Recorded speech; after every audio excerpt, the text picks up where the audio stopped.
My name's Frank, and I've been working the same stretch of farmland my family has owned for more than a century. It's always been a quiet, honest life out here.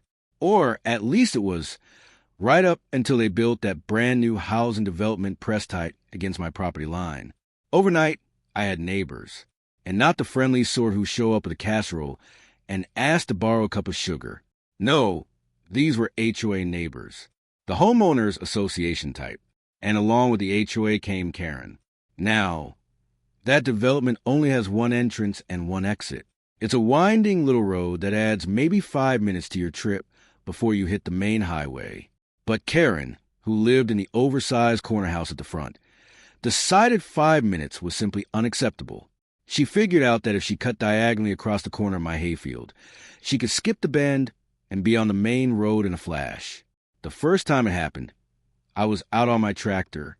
Out of nowhere, this shiny white luxury SUV comes tearing straight through my fence line, spraying dirt and crushing a healthy stretch of young alfalfa. I just sat there stunned. I drove over, flagged her down, and calmly explained that she was on private property, a working farm, no less.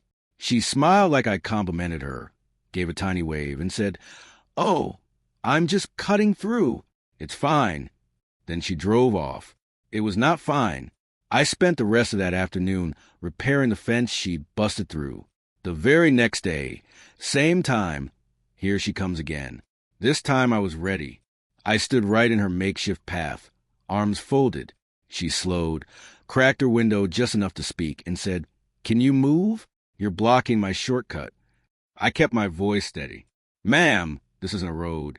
It's my field. You're tearing up my crops and damaging my fence. Please use the actual road." She rolled her eyes. "Don't be so dramatic. It's just a little patch of weeds. Besides, my time is valuable." And with that, she steered around me, carving fresh ruts into the soft soil as she went. This routine went on for 2 full weeks, every single day. I posted no trespassing signs, big ones, bright red lettering. She drove past them like they were decorations. I even called the sheriff's department. A deputy came out, spoke with her, and she assured him she'd stop. The next morning, there she was again, cruising across my field like she owned it. It was as if she truly believed the rules didn't apply to her.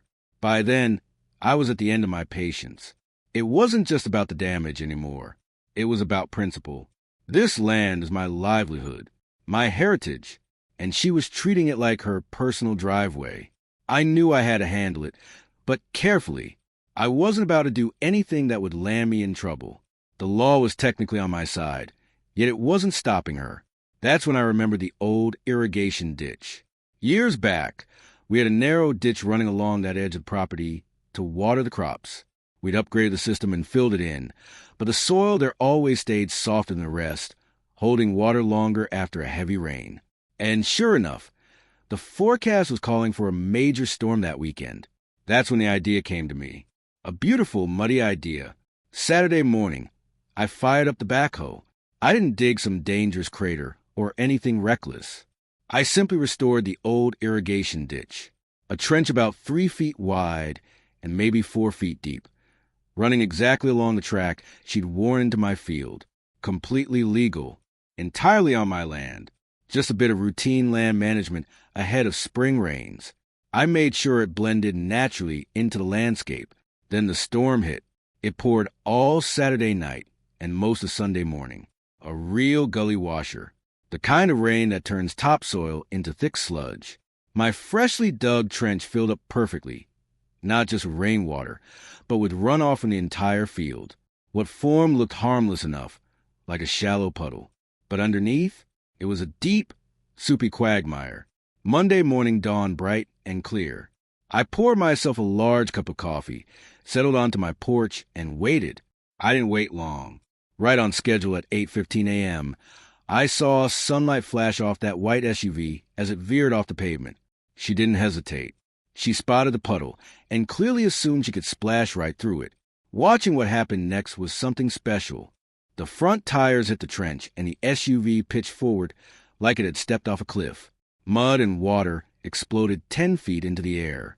She gunned the engine, but the back tires only spun, digging deeper into the muck I'd so thoughtfully prepared.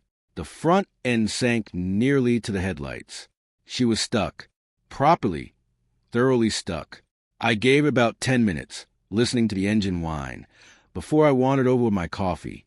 She was inside, mascara streaking down her cheeks, yelling into her phone. The moment she saw me, she shrieked, "Did you do this? You did this on purpose." I took a slow sip. "Do what, ma'am? Looks like you've had yourself an accident. You really ought to be more careful. This is private property. After all, not a public road. You never know what you might run into out here. Irrigation ditches and such." The look on her face was unforgettable.